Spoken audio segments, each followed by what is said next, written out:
హైదరాబాద్లో బంకుల వద్ద వాహనాలు బార్లు కనిపిస్తున్నాయి. పెట్రోల్ డీజిల్ కొరత లేదని అధికారులు చెబుతున్నా వాస్తవంగా పరిస్థితి మాత్రం భిన్నంగా ఉంది. పెట్రోల్ బంకుల దగ్గర కిలోమీటర్ల మేర క్యూలు కనిపిస్తున్నాయి. పెట్రోల్ డీజిల్ కోసం వాహనదారులు గంటల తరబడి మరీ వేచి చూస్తున్నారు. బంకుల్లో పెట్రోల్ అయిపోతుందేమో అన్న భయంతో ముందుగానే ట్యాంక్ ఫుల్ చేయించుకుంటున్నారు ప్రజలు. ఇదే విషయానికి సంబంధించి మరింత సమాచారం మా ప్రతినిధి సునీల్ అందిస్తారు. నగరంలో పెట్రోల్ డీజిల్ గ్యాస్ మంటలు ఇంకా చల్లారడం లేదు. నగరంలో ఉన్నటువంటి ప్రధాన పెట్రోల్ బంకుల వద్ద ఇంకా జనాలు క్యూ కడుతూనే ఉన్నటువంటి పరిస్థితి మాత్రం నగరంలో ఉన్నటువంటి అన్ని పెట్రోల్ బంకుల చోటు చేస్తుంది. ప్రస్తుతం మాదాపూర్ పెట్రోల్ బంక్ వద్ద కూడా మనం చూస్తున్నట్లయితే ఉదయం నుంచి కూడా అంటే గత వారం రోజుల నుంచి కూడా ఒక పుకార్లు షికార్లు అయినటువంటి పరిస్థితి కనపడుతుంది.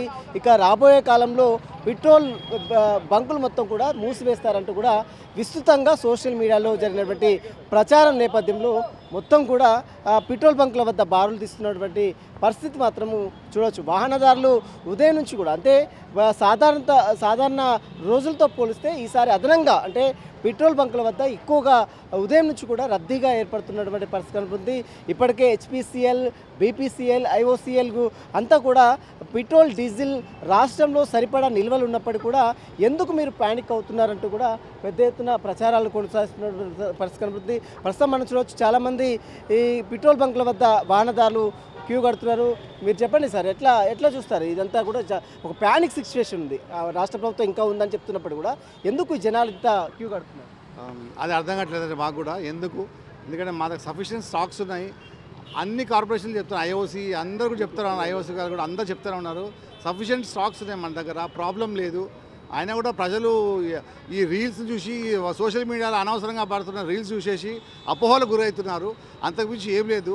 అట్లీస్ట్ మనం ఎడ్యుకేటెడ్ పీపుల్ అందరూ ఇంతమంది కూడా ఈ అనవసరంగా ప్యానిక్లలో లైన్లో నిలబడి అవసరం ఉన్నా లేకుండా ట్యాంకులు నింపుకోవడం వ్యర్థం. అది we are only creating panic among the people, that's it. నింపుకోవడే కాకుండా ఇంటికి కూడా తీసుకెళ్తున్నారు, చాలా ప్రమాదాలు కూడా జరిగే అవకాశం. అదొకటి. ఇంకొకటి, మేమంతా ఇక్కడ మేము క్లియర్గా అంటే మేము బాటిల్ గిట్లు అని ఎవరికి ఇవ్వడం లేదు, ఓన్లీ వెహికల్స్ మాత్రమే సప్లై చేస్తాము యాజ్ ఎ రూల్. బట్ ఇంకా అది ఎక్కడ జరుగుతుందో తెలియదు నాకు, కానీ అది అనవసరం కూడా. అది అంత ప్యానిక్ లేదు మన ఇండియాలో. There is no need to worry. We have got sufficient stocks. We're there to serve the people. 24/7 ఉన్నాం ఇక్కడ మేము, ఎప్పుడైనా రావచ్చు. కాబట్టి ఐ ఫీల్ ప్రజలు భయపడకుండా హ్యాపీగా ఉన్న దాంతో వాడుకోండి, అవసరం ఉన్నట్టు మాత్రమే ఫిల్ చేసుకోండి. సార్, మామూలు రోజుల కంటే ఈ వారం రోజుల్లో ఎట్లా ఉంది సార్? గిరాకీ ఎలా ఉంది సార్? ఆబ్వియస్లీ నాకు 2-3 డేస్ నుంచి మా దగ్గర ఎక్కువ అవుతుంది స్టాక్ అండి, కానీ ఎక్కువ ప్రజలు వస్తున్నారు మా దగ్గరికి. అనవసరం ఎందుకు వస్తున్నారో అర్థం కావట్లేదు, కానీ ప్యానిక్ మాత్రం లేదు. మా దగ్గర ఎనఫ్ సఫిషియెంట్ స్టాక్స్ ఉన్నాయి మా దగ్గర, and we can serve the people, no problem. This is no issue for us. Government ఓవైపు చెప్తుంది అన్నీ సఫిషియెంట్గా ఉన్నాయి, ఎందుకు మీరు వస్తున్నారని ఒక పదే చెప్తుంది. బీపీసీఎల్ చెప్తుంది, హెచ్పిఎల్ చెప్పింది. ఏం చెప్తారు? తెలియదు సార్ నాకు. అది దానికి నేను కమెంట్ చేయలేను సార్. మా దగ్గర స్టాక్స్ ఉన్నాయి, నాకేం ప్రాబ్లం లేదు, అది మాత్రం చెప్పగలను. అంటే చాలా మంది పెట్రోల్ బంకుల వద్ద చూస్తున్నాం కదా వారం రోజుల నుంచి, అంటే ప్యానిక్ అవుతున్నారా? ప్యానిక్ ఏం లేదని 2 days అయితే మళ్ళీ నార్మల్ అయిపోతుంది. మాకు పెట్రోల్ లేదని వచ్చి అంతే.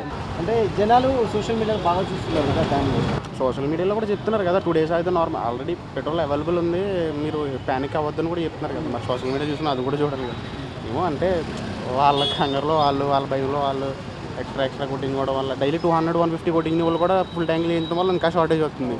లేదంటే ప్రాబ్లమే ఉండదు బేసికలీ. చాలామంది పెట్రోల్ బంకుల వద్ద షార్టేజ్ వస్తుందని చెప్తున్నప్పటి నేపథ్యంలో సోషల్ మీడియాలో జరుగుతున్నటువంటి విస్తృత ప్రచారం వల్ల అంటే ఒక ఫేక్ ప్రచారం మొత్తం కూడా వాహనదారుల్లో కొంత గందరగోళానికి తెరతీసినటువంటి పరిస్థితి కనపడుతుంది. మామూలు రోజుల కంటే వివిధ పెట్రోల్ బంకుల్లో అదనంగా దాదాపు 3% పైగా పెట్రోల్ మొత్తం కూడా విక్రయాలు జరుగుతున్నట్టు ఇప్పటికే అధికారులు వెల్లడించారు. ఇప్పటికే బీపీసీఎల్, ఐఓసీఎల్ కావచ్చు, హెచ్పిసిఎల్ కావచ్చు, రేషన్ డీలర్ల అసోసియేషన్ కూడా పెట్రోల్ గురించి ఎవరు కూడా బాధపడాలని అవసరం లేదు, ఎవరు కూడా ప్యానిక్ అవ్వాల్సినటువంటి అవసరం లేదు. ఖచ్చితంగా పెట్రోల్ నిల్వలు చాలా స్పష్టంగా ఉన్నాయి. వాహనదారులు వచ్చారు. సార్, మీరు చెప్పండి, ఎట్లా చూస్తారు? ఈ పెట్రోల్ మొత్తం కూడా షార్టేజ్ ఉందని బయట ప్రచారం జరుగుతుంది కదా, దానివల్ల మీరు ఇక్కడికి వచ్చారా? ఎట్లా సార్, మీరు చెప్పండి, ఎట్లా ప్యానిక్ అవుతుంది? పెట్రోల్ లేదంటున్నారు, ఎట్లా? ఏం లేదన్నా, ఉంది పబ్లిక్ బాగా అవలగాలేక వచ్చి తిరుగుతున్నారు లైన్లో. ఏడా ఉంది, రెగ్యులర్ ఉంది కదా, 4 రోజుల నుంచి కొట్టుకుంటున్నాం కదా, పబ్లిక్ పరిశాన్ అవుతారు అంతే, అంతకుమించి ఏం లేదు. సోషల్ మీడియాలో బాగా ప్రచారం చేస్తున్నారు, అంతా చూస్తే ఇటు వస్తున్నారు అంతే. అంతే అంతే. వాహనదారులు ఎవరు కూడా ప్యానిక్ అయ్యి పెట్రోల్ బంకుల వద్ద పోవడానికి వీల్లేదంటూ కూడా ఒక ప్రకటన కూడా విడుదలేసింది. సోషల్ మీడియాలో జరుగుతున్నటువంటి విస్తృత ప్రచారం వల్లనే పెట్రోల్ బంకుల వద్దకు బారులు తీస్తున్నారంటూ కూడా అటు అటు ప్రభుత్వం కావచ్చు అధికారులు కూడా వెల్లడిస్తున్నారు. ఇప్పటికైనా రాష్ట్రలో ఉన్నటువంటి వాహనదారులు ఎవరు కూడా ప్యానిక్ అవ్వడానికి వీల్లేదు. రాష్ట్రం వద్ద సరిపడా నిల్వ ఉన్నాయి. అధికంగా తీసుకువెళ్ళి ఇంటి దగ్గర తీసుకువెళ్తే ఫుల్ ట్యాంకులు చేయడం వల్ల ఎండాకాలం కాబట్టి ఎక్కువ ప్రమాదాలు కూడా జరిగే అవకాశం ఉంది. కాబట్టి ప్రజలందరూ వాహనదారులందరూ కూడా అప్రమత్తంగా ఉండాలంటూ కూడా ప్రభుత్వం అయితే విజ్ఞప్తి చేస్తున్న పరిస్థితి కనబడుతుంది. వీడియో జర్నలిస్ట్ వెంకట్తో సునీల్, రాజ్ న్యూస్, హైదరాబాద్.